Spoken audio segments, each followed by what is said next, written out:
बिस्मिल्लाहिर्रहमानिर्रहीम। Dear students, अस्सलाम वालेकुम। डेटाबेस सिस्टम के आज के इस वीडियो लेक्चर में हम लेक्चर नंबर 29 को कवर करेंगे, जिसका नाम है database liability and database security.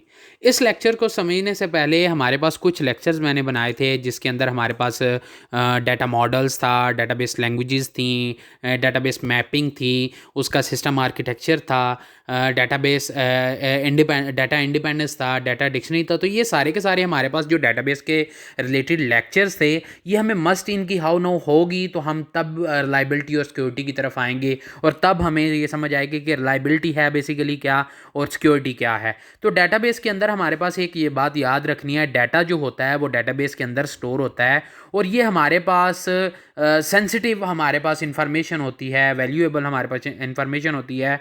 जो डाटा होता है हर ऑर्गेनाइजेशन का, ठीक है, तो वो उसको हमने एक ऑर्डर्स की फॉर्म में या एक हमारे पास सिक्योरिटी के उसकी प्रॉपर सिक्योर करना हो, तो उसलिए ये हमारे पास टर्म्स यूज़ होती है, जिसका नाम है रिलायबिलिटी एंड सिक्योरिटी। तो रिलायबिलिटी और सिक्योरिटी को देखते हैं कि हमारे पास ये रिलायबिलिटी सिक्योरिटी है क्या, ठीक है। इनके आगे हमारे पास टर्म्स कौन कौन सी यूज़ करते हैं, इसके बाद हमारे पास इनकी टाइप्स कौन कौन सी हैं।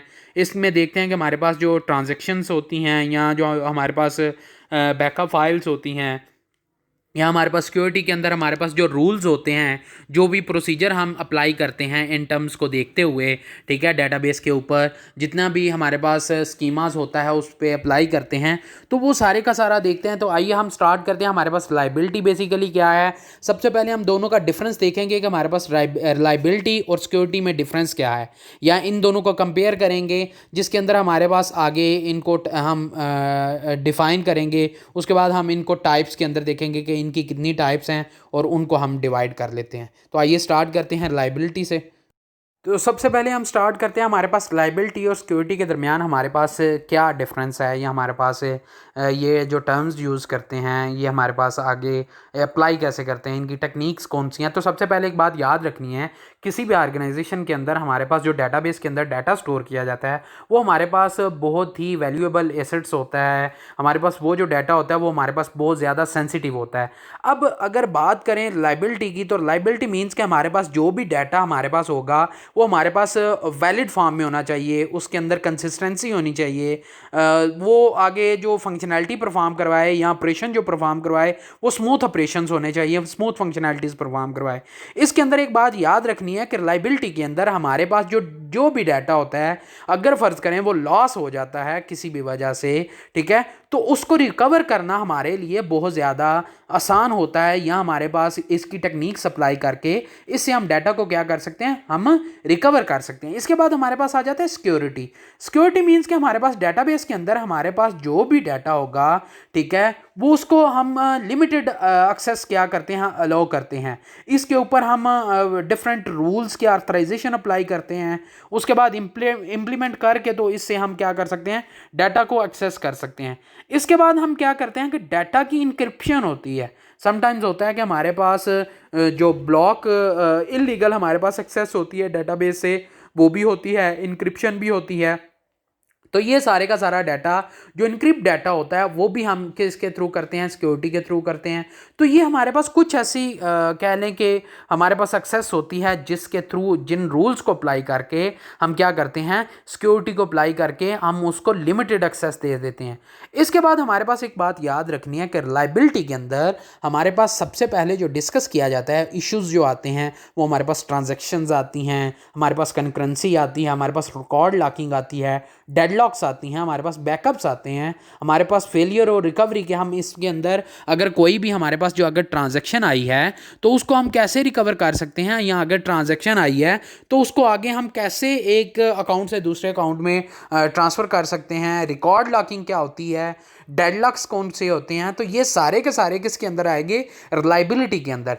तो आइए आज हम स्टार्ट करते हैं कि रिलायबिलिटी है क्या बेसिकली, ठीक है। तो रिलायबिलिटी मैंने आपको पहले भी बताया कि जो भी डाटा हमारे पास वैलिड फॉर्म में कंसिस्टेंसी या स्मूथ फंक्शनैलिटी हमारे पास क्या करे, परफॉर्म करवाए। और अगर फ़र्ज़ करें हमारे पास कुछ इश्यूज़ आ जाते हैं ट्रांजैक्शन के दौरान, किसी भी बैंक के अंदर फ़र्ज़ करें हमारे पास 2 कस्टमर हैं, उसके अंदर हमारे पास एक कस्टमर ट्रांजैक्शन करता है, बैंक जो मैनेजर होता है अगर ट्रांजैक्शन करता है एक कस्टमर से दूसरे कस्टमर ने, तो उसके जो अकाउंट्स में कुछ अगर डाटाबेस के अंदर प्रॉब्लम्स आ जाती हैं, तो उसको हम कैसे उन इश्यूज़ को को रिजॉल्व कर सकते हैं और अगर हमारे पास वो जो डाटा होता है उसको कैसे रिकवर कर सकते हैं। तो आइए आज हम स्टार्ट करते हैं। सबसे पहले ट्रांजैक्शन के अंदर देखते हैं कि हमारे पास जो ट्रांजैक्शन के अंदर हमारे पास जो अमाउंट की जो ट्रांजैक्शन होती है या हमारे पास जो कोई भी जॉब या कोई भी प्रोसेस जब हम ट्रांजैक्शन करते हैं उसकी, तो वो किस तरीके से करते हैं। तो आइए स्टार्ट करते हैं। ट्रांजैक्शन होता क्या है, ठीक है, वो हमारे पास जो उसके रूल्स हैं वो हमारे पास ऑर्गेनाइजेशन के ऊपर कैसे इंप्लीमेंट करते हैं। तो आइए उसको पहले स्टार्ट करते हैं।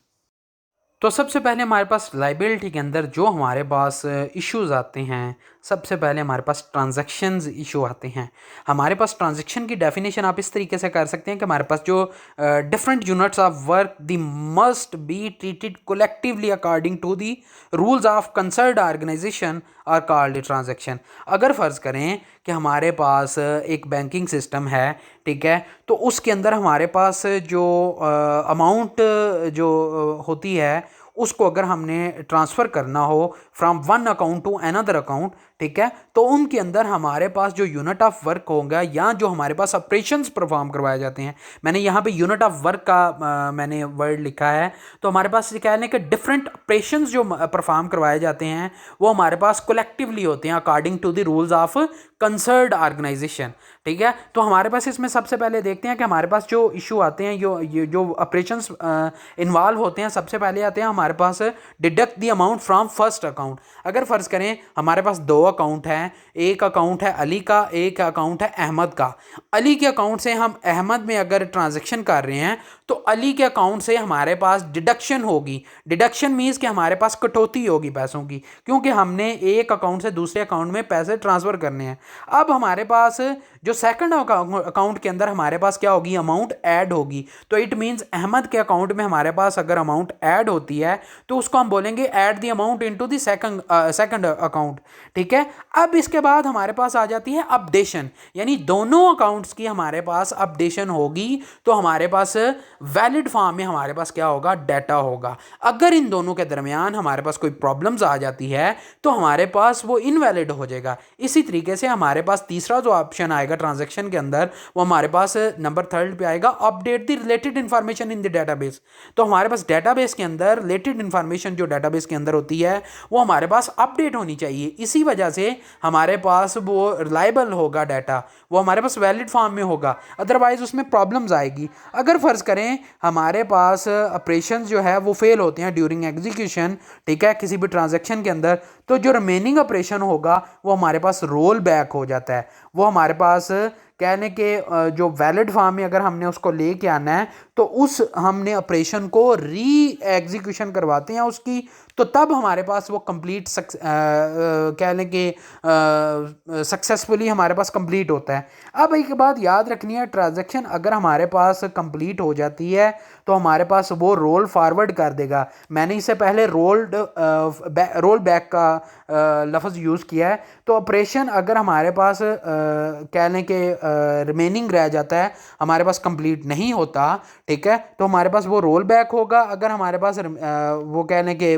कंप्लीट हो गया तो हमारे पास रोल फॉरवर्ड होगा। इट मीन्स कि हमारे पास जितने भी रिमेनिंग ऑपरेशन थे वो हमारे पास क्या हो गए, वो हमारे पास सारे के सारे कंप्लीट हो गए। अब इसके ऊपर हमारे पास ट्रांजैक्शन के ऊपर हमारे पास 3-4 तरह की हमारे पास ट्रांजैक्शंस होती हैं। सबसे पहले हमारे पास बिगिन ट्रांजैक्शन होती है, इसके बाद हमारे पास रोल बैक ट्रांजैक्शन होती है, इसके बाद कमिट ट्रांजैक्शन होती है, इसके बाद हमारे पास एंड ट्रांजैक्शन होती है। तो इसके अंदर देखते हैं कि हमारे पास सबसे पहले बिगिन ट्रांजैक्शन जो भी हमारे पास स्टार्ट करते हैं, ठीक है, तो उसका जो कह लें कि चेंजेस होती हैं वो हमारे पास रिकॉर्ड होता है डेटाबेस के अंदर। यानी जो भी ऑपरेशन हम स्टार्ट करते हैं तो स्टार्टिंग टाइम के ऊपर हमारे पास जो बिगिन ट्रांजैक्शन है उसके ऊपर हमारे पास क्या होगा, रिकॉर्ड उसका कोई ना कोई मेंटेन होगा। अगर रोल बैक होती है यानी हमारे पास कोई भी ऑपरेशन परफॉर्म नहीं कर पाते हम, तो ट्रांजैक्शन सारी की सारी क्या हो जाएगी, रोल बैक हो जाएगी और जितनी भी चेंजेस होती हैं वो अनडन हो जाएंगी। यानी हमारे पास अनडू जिसको बोलते हैं अनडन, ठीक है, तो इसके अंदर हमारे पास ट्रांजैक्शन नहीं हो पाएगी। इसके बाद हमारे पास कमिट ट्रांजैक्शन होती है। कमिट ट्रांजैक्शन के अंदर हमारे पास एक बात याद रखनी है कि कमिट मीन्स कि हमारे पास ये ट्रांजैक्शन कंप्लीट हो गई है, तो जो भी चेंजेस हमारे पास ट्रांजैक्शन के अंदर सबमिट की जाती हैं वो हमारे पास परमानेंटली हमारे पास सेव हो जाती हैं।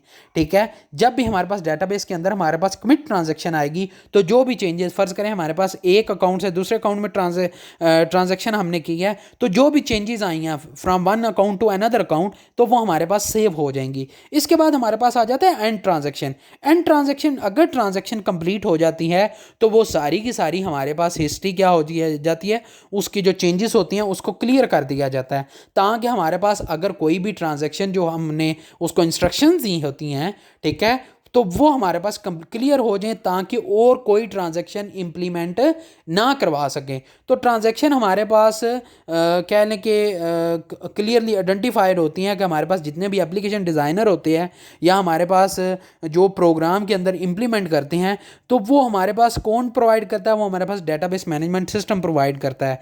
ठीक है, जिसके अंदर हमारे पास फीचर होते हैं कि हम जो ट्रांजैक्शन की इम्प्लीमेंटेशन है वो अच्छे तरीके से कर सकें। और इसके अंदर हमारे पास एक लॉग फाइल होती है, transaction log file database management system के अंदर होती है।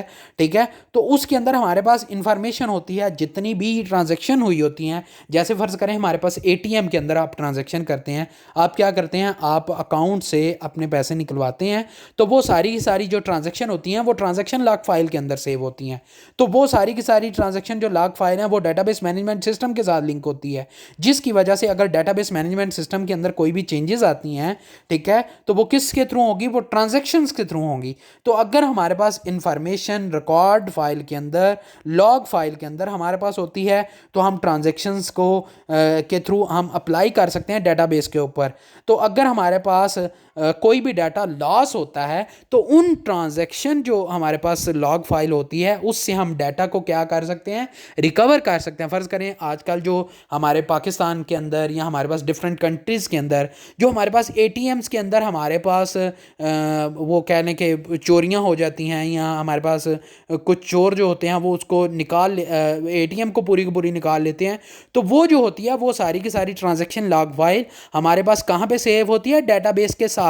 डेटाबेस के साथ, डेटाबेस मैनेजमेंट सिस्टम के साथ लिंक होती है। उसके थ्रू हम क्या करते हैं, उसकी लॉग फाइल को उसको रिकवर कर देते हैं, और उसको रिकवर करके हम डाटा को दोबारा से डेटाबेस के अंदर हम स्टोर कर लेते हैं, या जो हमारे पास ट्रांजैक्शन लॉग फाइल होती है उसकी हम एक कॉपी बना लेते हैं, और उस कॉपी को दूसरी एटीएम मशीन के अंदर हम क्या करते हैं, स्टोर कर देते हैं। तो ये भी एक प्रोसेस है जिसके अंदर हमारे पास जो ट्रांजैक्शंस हैं उनकी हमारे पास बिगिन ट्रांजैक्शन आएगी, रोल बैक ट्रांजैक्शन आएगी, कमिट ट्रांजैक्शन आएगी और एंड ट्रांजैक्शन आएगी, जिसके अंदर हम देखते हैं कि अगर ट्रांजैक्शन के अंदर कोई इश्यूज आते हैं तो उनको कैसे सॉल्व किया जाता है। और ये सारे का सारा जो ट्रांजैक्शन लॉग फाइल होती है उसके अंदर ये डेटाबेस मैनेजमेंट सिस्टम के साथ लिंक होती है। तो ये हमारे पास एक सेव होती है जिसके अंदर हमारे पास सारी की सारी ट्रांजैक्शन का क्या होता है, रिकॉर्ड होता है, और उसको हम जब भी हमें ज़रूरत पेश आए तो हम उसको रिकवर कर सकते हैं। अब इसके बाद मैंने लाइबिलिटी के अंदर कंकरेंसी को दूसरे नंबर पे इशू रखा है। वो क्यों रखा है आपको इस चीज़ की बखूबी समझ आ जाएगी कि मैंने बैंक की ट्रांजैक्शन को ही क्यों सबसे पहले चूज़ किया। इसमें आपको क्लियरेंस ये होगी कि फ़र्ज़ करें हमारे पास डिफरेंट मल्टीपल यूज़र जो होते हैं, जिसके अंदर हमारे पास मल्टी यूज़र इन्वायरमेंट यूज़ किया जाता है। इसके अंदर हमारे पास डिफरेंट यूज़र जो हैं वो साइमल्टेनियसली हमारे पास क्या करते हैं, एक ही हमारे पास ट्रांजैक्शन जो होती है, ठीक है, या हमारे पास डिफरेंट दो अकाउंट्स के ऊपर दो ट्रांजैक्शन एट ए टाइम वो क्या करते हैं, अप्लाई करते हैं। यानी हमारे पास फ़र्ज़ करें वो ट्राई करते हैं कि हमारे पास जो सेम पीस ऑफ डाटा होता है, ठीक है, तो उसके ऊपर हमारे पास चेंजेस अप्लाई करते हैं। चेंजेस आप कैसे अप्लाई करते हैं, फ़र्ज़ करें हमारे पास दो अकाउंट हैं, दोनों दो अकाउंट के ऊपर एट ए टाइम हमारे पास ट्रांजैक्शन हो जाती है, और दोनों अकाउंट एक दूसरे के ऊपर ट्रांजैक्शन साइमल्टेनियसली कर रहा होता है। तो ये हमारे पास कंकरेंसी में आता है, जिसके अंदर हमारे पास क्या होता है, इसको कंट्रोल कैसे किया। यानी हमारे पास इसके अंदर अगर कंकरेंसी को कंट्रोल नहीं करते तो हमारे पास प्रॉब्लम आएगी। तो ये किसके थ्रू करते हैं, हम डेटाबेस मैनेजमेंट सिस्टम के थ्रू करते हैं। इसके अंदर हमारे पास क्या होता है कि इंपॉर्टेंट डाटा जो होता है वो हमारे पास लॉस्ट हो जाता है, जिसकी वजह से हमारे पास इस कंकरेंसी का कंसेप्ट हमारे पास आया कि हमारे पास फ़र्ज़ करें हमारे पास एटीएम मशीन के अंदर ट्रांजैक्शन फाइल लॉग जो है वो भी हमारे पास डैमेज हो जाती है डेटाबेस के अंदर, तो हम इसको कैसे मेंटेन कर सकते हैं। तो हम बैंकिंग इन्वायरमेंट के अंदर एटीएम सिस्टम जो यूज़ करते हैं, ठीक है, वो सबसे बेस्ट एग्जांपल है। अगर फ़र्ज़ करें हमारे पास दो पर्सन हैं, ए और बी हमारे पास एक कह लें, उनका एक जॉइंट अकाउंट है, ठीक है। तो अगर बैंक अकाउंट के अंदर हमारे पास दोनों at a time ATM card use करते हैं, तो जब बैंक अकाउंट के अंदर हम वो यूज़ करेंगे तो एक ही डे के अंदर हमारे पास बोथ ए और बी हमारे पास क्या करते हैं, एटीएम कार्ड यूज़ करते हैं, और डिफरेंट एटीएम टर्मिनल्स के ऊपर वो हमारे पास सेम टाइम्स के अंदर हमारे पास एग्जीक्यूशन हो जाती है। तो सम टाइम्स उसके अंदर हमारे पास एग्जीक्यूशन हो भी जाती है और सम टाइम्स होती है कि उसमें एरर भी आ जाता है। अब इसके अंदर सबसे पहले हम देखेंगे कि एरर किसके अंदर आता है। फ़र्ज़ करें हमारे पास 3 बजे हमारे पास क्या होता है कि हमारे पास ए और बी ने रीड किया बैलेंस हमारे पास 5000, तो 3:02 पे हमारे पास एक ने विड्रॉ कर लिए 3000, जबकि हमारे पास 3:03 पे दूसरे ने करने हैं, तो उसके वो 4000 निकलवाना चाह रहे हैं। लेकिन वो अकाउंट के अंदर क्या कर देगा, वो हमारे पास एरर डिटेक्ट कर देगा।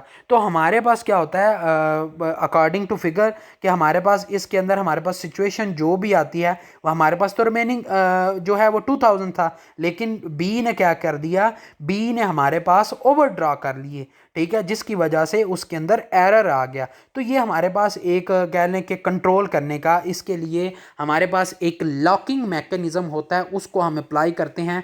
तो इसके थ्रू हम कंकरेंसी को क्या कर सकते हैं, कंट्रोल कर सकते हैं। तो आइए देखते हैं कि हमारे पास जो लॉकिंग रिकॉर्ड है या लॉकिंग जो हमारे पास मैकेनिज्म है उसको कैसे इंप्लीमेंट कर सकते हैं, ठीक है, उसको कैसे कंट्रोल कर सकते हैं, ठीक है, कंकरेंसी को। तो आइए हम सबसे पहले उसको देख लेते हैं। इसके बाद हमारे पास रिकॉर्ड लॉकिंग आ जाता है रिलायबिलिटी के अंदर। रिकॉर्ड लॉकिंग मैकेनिज्म हमारे पास मोस्ट कॉमन मेथड होता है जिसके अंदर हमारे पास इंप्लीमेंट करते हैं कंकरेंसी को कंट्रोल करने के लिए डेटाबेस मैनेजमेंट सिस्टम के अंदर। तो लॉकिंग मीन्स कि हमारे पास जो भी रिकॉर्ड होता है वो हमारे पास कह लें कि जो भी यहाँ सेट ऑफ रिकॉर्ड्स होता है वो हमारे पास डिसअलाउड किया जाता है। ये जितनी भी उसकी एक्सेस होती है तो वो हमारे पास डिफरेंट यूज़र्स को हम देते हैं। तो इसके लिए अगर फ़र्ज़ करें इसको ओपन भी करते हैं तो इसकी अपडेशन हमारे पास हर यूज़र के लिए होती है, ठीक है। फ़र्ज़ करें हमारे पास जो अगर फ़र्ज़ करें हमारे पास जो ए और बी है, दो यूज़र्स हैं, उन्होंने हमारे पास रीड किया बैलेंस को 5000, लेकिन जब एक ने हमारे पास 3000 क्या कर लिया, बैलेंस को विड्रॉ किया, तो हमारे पास उसी वक्त हम क्या कर देते हैं, अपडेट कर देते हैं रिकॉर्ड को। जब रिकॉर्ड को अपडेट कर देंगे तो ऑटोमेटिकली वो हमारे पास अनलॉक्ड हो जाता है, यानी फ़र्ज़ करें हमारे पास उसमें 2000 रह जाता है। तो अगर फ़र्ज़ करें ए ओपन करता है हमारे पास अकाउंट को थ्रू दी एटीएम कार्ड, ठीक है, तो वो रिकॉर्ड अगर लॉक होगा पर्सन बी के लिए, ठीक है, तो हमारे पास क्या होगा, हमारे पास ए कंप्लीट करेगा अपनी ट्रांजैक्शन, उसके बाद उसका जो बैलेंस है वो अपडेट कर दिया जाएगा 2000, और उसके बाद रिकॉर्ड को अनलॉक किया जाएगा। सबसे पहले उसको लॉक करते हैं। जब अगर फ़र्ज़ करें एक ने एटीएम कार्ड एंटर किया तो हम क्या कर देते हैं, उसकी ट्रांजैक्शन को लॉक कर देते हैं ताकि दूसरा उसके ऊपर ट्रांजैक्शन इंप्लीमेंट ना कर सके। जैसे ही हमारे पास एक का रिकॉर्ड हम लॉक करते हैं तो दूसरा इंप्लीमेंट नहीं करेगा, तो इट मीन्स हमारे पास उसकी डाटा की अपडेशन होगी। तो उसके बाद हम क्या कर देते हैं, दूसरे को उसको अनलॉक करते हैं ताकि दूसरा इसके अंदर इंप्लीमेंट कर सके अकाउंट के अंदर। वो सिस्टम क्या कर देता है, ऑटोमेटिकली शो कर देता है बैलेंस 2000, जिसकी वजह से वो हमारे पास क्या होता है, वो विड्रॉ नहीं कर पाता 4000 को, वो 2000 को ही विड्रॉ करेगा। तो ये जो मैकेनिज्म है ये हमारे पास क्या है, ये हमारे पास रिकॉर्ड लॉकिंग का है। इसके अंदर हमारे पास दो तरह के हमारे पास लॉकिंग हम टाइप्स हैं। एक हमारे पास शेयर्ड लॉक्स होते हैं, एक हमारे पास एक्सक्लूसिव लॉक्स होते हैं। शेयर्ड लॉक बेसिकली हमारे पास रीड लॉक्स होते हैं। इनके अंदर हमारे पास एक बात याद रखनी है, जब भी शेयर्ड लॉक को अप्लाई करते हैं तो ट्रांजैक्शन जो होती है वो हमारे पास डाटा को रीड करती है, बट उसको लेकिन अपडेट नहीं करती। जब भी रिकॉर्ड को हम लॉक्ड कर देते हैं तो ट्रांजैक्शन हमारे पास जस्ट रीड करेगी डाटा को, उसको हम अप्लाई नहीं कर सकते, उसी वक्त राइट नहीं कर सकते। अगर फ़र्ज़ करें हमारे पास जो शेयर्ड लॉक अप्लाई करते हैं, ठीक है, तो हमारे पास क्या होता है, सेम रिकॉर्ड ओपन होता है और हमारे पास वही रिकॉर्ड रीड किया जा सकता है। दूसरा जो यूज़र होगा उसके ऊपर वो रिकॉर्ड ड्यूरिंग दिस टाइम हम चेंज नहीं कर सकते, ये बात याद रखनी है, ठीक है, क्योंकि सम टाइम होता है कि हमारे पास दूसरी ट्रांजेक्शन्स हमारे पास अप्लाई कर दी होती हैं। जैसे हमारे पास एक बंदा वो पैसे एटीएम से निकलवा रहा होता है अपने लिए, लेकिन सम टाइम होता है कि वो ऑनलाइन ट्रांजेक्शन कर रहा होता है, तो उसमें भी हमारे पास ये नहीं हम इम्प्लीमेंट कर सकते। तो इसी तरीके से हमारे पास एक्सक्लूसिव लॉक होता है। एक्सक्लूसिव लॉक जो होता है वो हमारे पास राइट लॉक के जो टर्म्स में आता है। इस केस के अंदर हमारे पास जो लॉकिंग होती है, ट्रांजेक्शन हमारे पास रीड नहीं कर पाता, जस्ट उसको क्या करेगा, रिकॉर्ड को जो होता है वो अपडेट करेगा, और जो लॉग्ड रिकॉर्ड होता है उसको रीड नहीं कर पाता, जस्ट अपडेट करता है। और इसके अंदर हमारे पास जो जब अप्लाई करते हैं सिचुएशन को, तो हमारे पास जो भी अपडेटेड रिकॉर्ड होता है अगर हम उसको चेंज करते हैं तो दूसरा यूज़र कभी भी इस ट्रांजैक्शन को रीड नहीं कर पाएगा, ठीक है। जस्ट वो क्या करेगा, अपडेट करेगा लॉक रिकॉर्ड के थ्रू, ठीक है। ड्यूरिंग दिस टाइम वो क्या करेगा, इसको जस्ट राइट करेगा यानी अपडेट करेगा, ठीक है। तो इसी ट्रांजैक्शन को अगर हम अप्लाई नहीं करते, ठीक है, इस टाइप्स ऑफ लॉक को अप्लाई नहीं करते, तो हमारे पास काफ़ी सारी प्रॉब्लम्स आती हैं, ठीक है। जिसलिए हमारे पास रिकॉर्ड लॉकिंग जो है एक टर्म्स यूज़ की गई, और उसको हमने कंकरेंसी को कंट्रोल करने के लिए हमारे पास इंप्लीमेंट किया गया। इसके बाद हमारे पास एक होती है डेडलॉक। डेडलॉक भी एक ऐसा मैकेनिज्म है जिसके अंदर हम देखते हैं कि हमारे पास काफ़ी सारी प्रॉब्लम्स आती हैं, लेकिन उनको कैसे रिजॉल्व करते हैं, तो आइए उसको पहले स्टार्ट करते हैं। इसके बाद हमारे पास डेडलॉक जो हैं, ये हमारे पास कह लें कि जो रिकॉर्ड लॉकिंग मैकेनिज़्म है अनडिज़ायरेबल सिचुएशन के लिए बनाया जाता है। फ़र्ज़ करें 2 या 2 से ज़्यादा यूज़र होते हैं, तो उसको वेटिंग के लिए हम क्या कर देते हैं, ताकि एक अगर कंप्लीट कर ले अपने टाइम को, तो दूसरा उसको इम्प्लीमेंट कर सके, ठीक है। तो ये हमारे पास जो एक्शंस होते हैं, ये इस तरह की जो सिचुएशन होती है उसको हम क्या बोलते हैं, डेडलॉक्स बोलते हैं। फ़र्ज़ करें हमारे पास जो 2 ट्रेनें एट टाइम एक ही पटड़ी के ऊपर वो नहीं चल सकती, इसी तरीके से हमारे पास 2 ट्रांजैक्शन एट ए टाइम हमारे पास नहीं इम्प्लीमेंट की जा सकती। एक ट्रांजैक्शन को रोक दिया जाता है, जैसे जंक्शन है, जंक्शन के ऊपर क्या किया जाता है, एक ट्रेन को दूसरी ट्रैक के ऊपर लाया जाता है ताकि वो जस्ट इसको क्या करें, वेटिंग कंडीशन में लेके आए। इसी तरीके से और दूसरी जो होती है वो पहले वाली, उसको वो क्या कर दे, वो इसको गुजर जाए पटरी से। इसी तरीके से हमारे पास जो ट्रांजैक्शंस होती हैं, ट्रांजैक्शन के अंदर भी हमारे पास एक वेटिंग कंडीशन में आती है और दूसरी इसकी कंप्लीशन करती है। जब दूसरी इसकी कंप्लीशन एक्शन परफॉर्म करवा लेते हैं, तो उसको क्या कर देते हैं, इस सिचुएशन को हमारे पास डेडलॉक बोलते हैं। इसके बाद हमारे पास आ जाते हैं कि कंट्रोलिंग डेडलॉक। इसकी जो डेडलॉक प्रिवेंशन है, मैंने ऑपरेटिंग सिस्टम के लेक्चर्स के अंदर मैंने डेडलॉक के ऊपर कंप्लीट एक लेक्चर बनाया हुआ है। अगर डेडलॉक के रिलेटेड आपको डिटेल में डिस्कशन चाहिए तो वहाँ से आप देख सकते हैं। लेकिन जो कंट्रोलिंग डेडलॉक है, ये हमारे पास डिफरेंट मेथड होते हैं कंट्रोल करने के लिए डेडलॉक को, ठीक है। उनको प्रिवेंशंस अप्लाई करते हैं, ठीक है। वो हमारे पास जो होती है, वो हमारे पास रिकॉर्ड जो होता है, लॉग होता है, वो हमारे पास ट्रांजैक्शन के बिगिनिंग के ऊपर कर दिया जाता है। अब कोई भी रिकॉर्ड लॉक नहीं होता, ठीक है, जब तक उसकी कंप्लीशन कंप्लीट नहीं होती, ठीक है। अगर हम बिगिनिंग के ऊपर ट्रांजैक्शन को अप्लाई कर देते हैं, तो हमारे पास जो लॉग्ड होता है रिकॉर्ड, वो हमारे पास जिस वक्त उसकी ज़रूरत पेश आती है तो हम उसको क्या कर सकते हैं, अप्लाई कर सकते हैं। तो ट्रांजैक्शन अगर फ़र्ज़ करें हमारे पास ट्रांजैक्शन एक कर रहा होता है, तो दूसरे को वेटिंग कंडीशन पे मस्ट रखना पड़ेगा, तो वो स्टार्ट से ही हम उसको वेट पे रख देते हैं, ताकि अगर एक रिकॉर्ड रिलीज़ होता है तो दूसरा उसके ऊपर क्या कर दे, इंप्लीमेंट कर दे। इसके बाद हमारे पास आ जाता है बैकअप। बैकअप मीन्स कि हमारे पास सम टाइम जो होता है डाटा, किसी भी ऑर्गेनाइजेशन के अंदर जो डाटा होता है वो बहुत ही इंपॉर्टेंट एसेट्स होते हैं। जैसे हमारे पास इंसानी जिस्म के अंदर हमारे पास जैसे ब्लड है, ठीक है, तो वो हमारे पास बहुत इंपॉर्टेंट है, ठीक है। इसी तरीके से जो डाटा होता है वो किसी भी ऑर्गेनाइजेशन के लिए बहुत ज़्यादा इंपॉर्टेंट होता है, ठीक है। तो ये अगर फ़र्ज़ करें हमारे पास कुछ ऐसी रीज़न्स होती हैं जिसके अंदर हमारे पास जो डाटा होता है वो लॉस हो जाता है, ठीक है, जिसकी वजह से मिसलीड की वजह से, ठीक है, या हमारे पास जो वो डाटा होता है वो हमारे पास ऑर्गेनाइजेशन के वर्किंग को स्टॉप कर देता है, ठीक है। तो उसके लिए हमारे पास जो भी डाटा होगा उसके लिए कोई ना कोई हमने डाटाबेस के अंदर एक सेकंड कॉपी रखी होती है। सेकंड कॉपी कह लें या इसका पार्ट कह लें, या हमारे पास ओरिजिनल डाटाबेस के अंदर जो भी इसकी कॉपी होगी वो सेव रखी होती है। तो उसकी हम क्या करें, उसको हमने एक कह लें कि बैकअप के तौर पे या ऑपरेटिंग सिस्टम के थ्रू डाटाबेस डेटाबेस के सिस्टम मैनेजमेंट सिस्टम से हम क्या करते हैं, एक उसकी कॉपी बना लेते हैं और जो सेकंड कॉपी होती है उसको सेव कर लेते हैं ओरिजिनल डेटाबेस के अंदर। तो इससे हमारे पास जो है वो डिफरेंट सेपरेट जो स्टोरेज होती हैं, मैग्नेटिक टेप्स होती हैं, मैग्नेटिक डिस्क होती हैं, उनके अंदर हम क्या करते हैं, डाटा को स्टोर करते हैं, या जो सेकंड कॉपी होती है उसके अंदर स्टोर की जाती है। तो इस तरीके से हम क्या कर सकते हैं, हम डाटा को बैकअप कर सकते हैं। इसके बाद हमारे पास आ जाता है कि हमारे पास टाइप्स ऑफ बैकअप के अंदर हमारे पास दो तरह की बैकअप आती हैं। एक हमारे पास आती है हॉट बैकअप, एक आती है हमारे पास कोल्ड बैकअप। हॉट बैकअप के अंदर हमारे पास देखा जाए तो हमारे पास जो भी डाटाबेस के अंदर डाटा होता है, ठीक है, वो हमारे पास जब डाटा रनिंग कंडीशन में होता है तो अपडेट हो रहा होता है ऑटोमेटिकली, उसमें एडिशन भी हो रही होती है, वो समटाइम यूज़र रीड भी कर रहे होते हैं।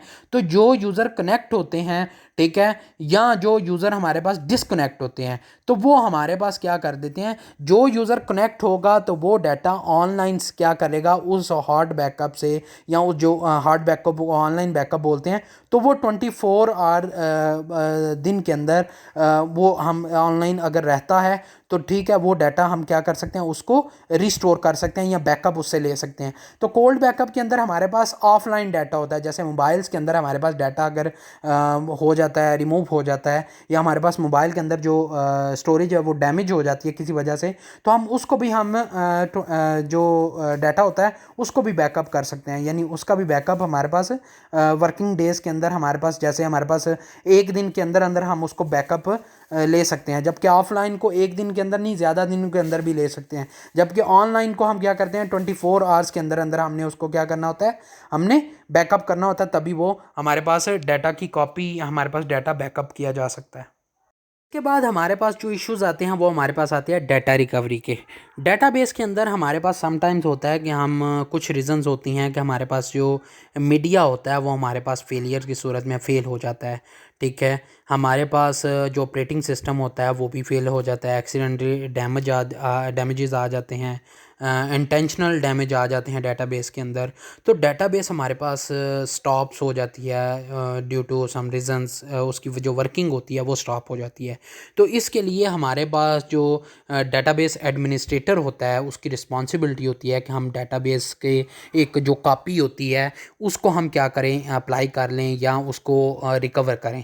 तो वो हम रिकवर किसके थ्रू करेंगे, वो हमारे पास जो बैकअप कॉपी होती है उसके थ्रू करेंगे।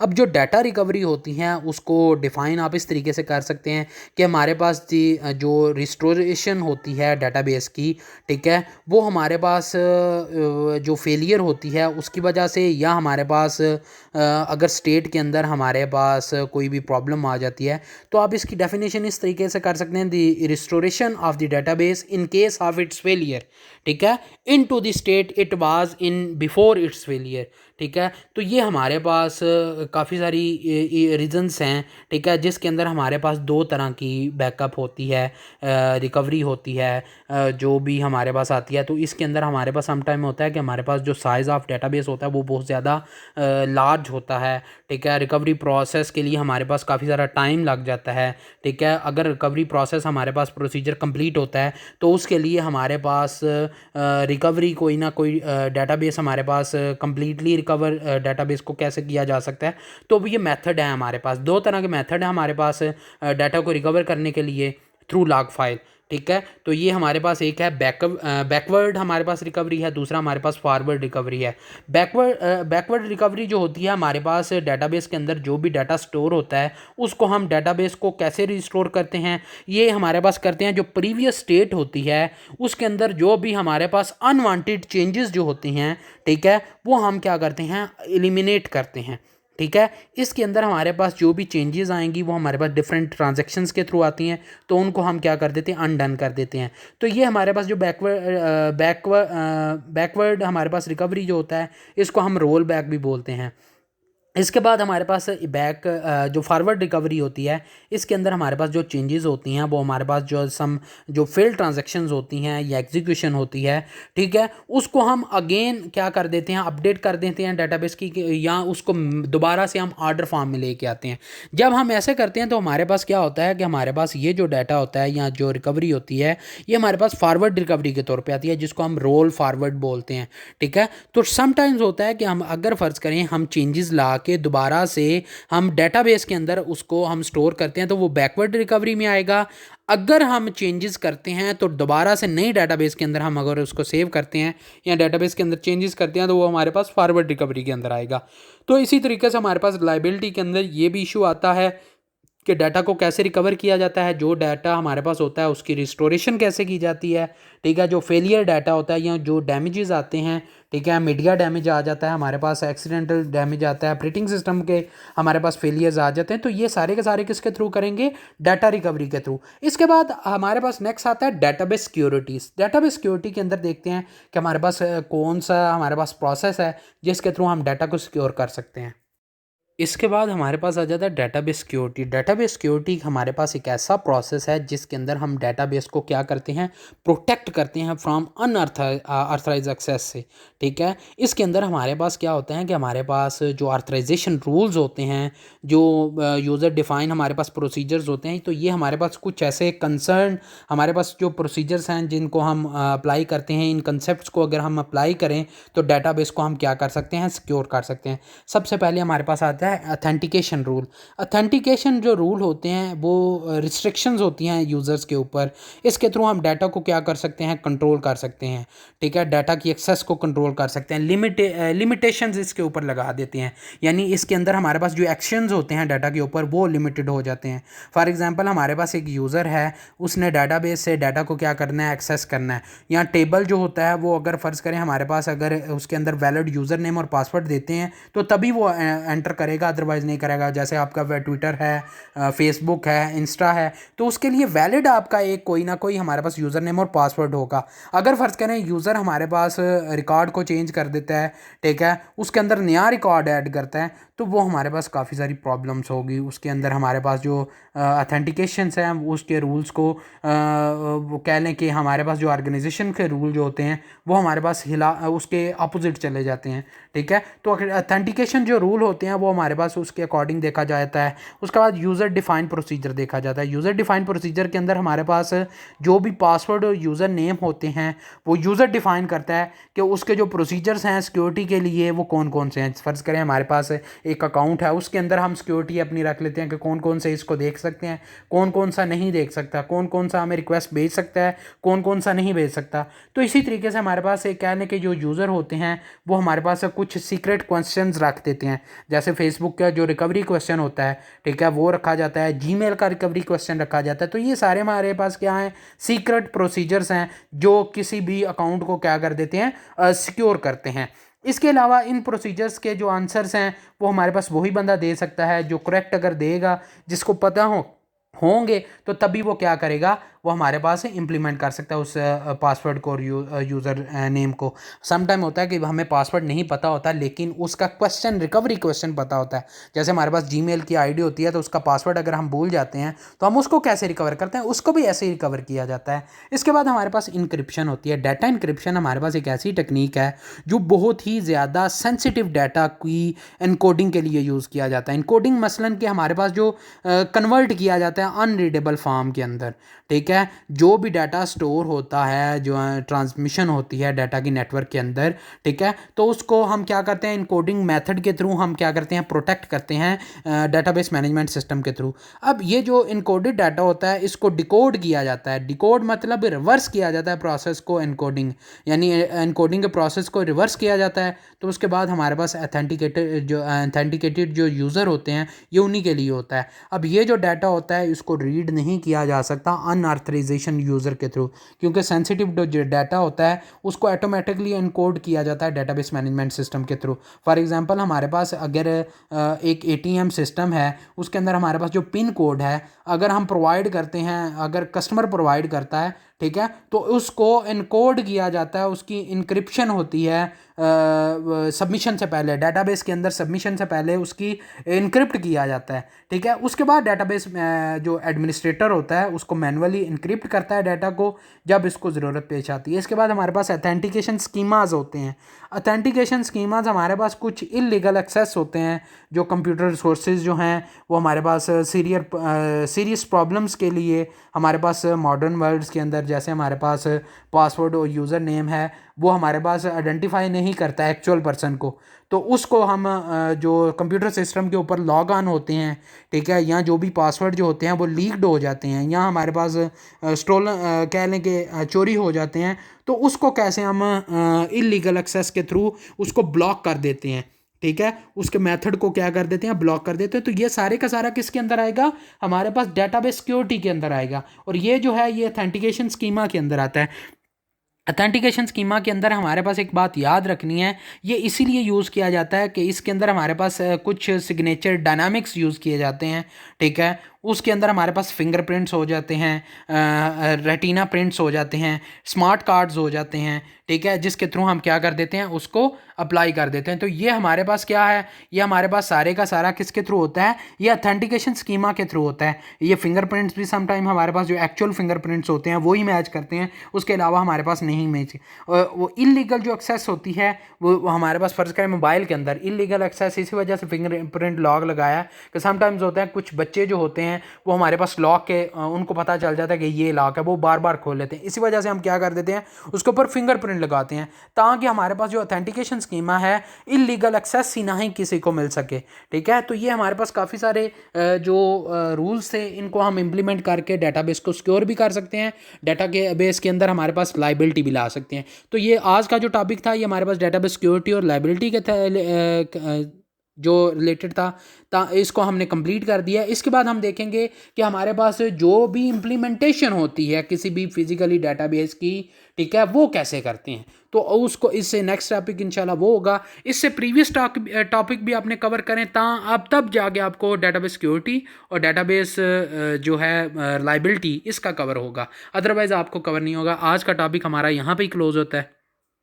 अगर आपको मेरा लेक्चर पसंद आया है तो गेट एंड स्प्रेड नॉलेज के चैनल को आप सब्सक्राइब कर सकते हैं और बेल आइकन के बटन को प्रेस कर दें ताकि आपको रेगुलर अपडेट्स आती रहें। Thank you.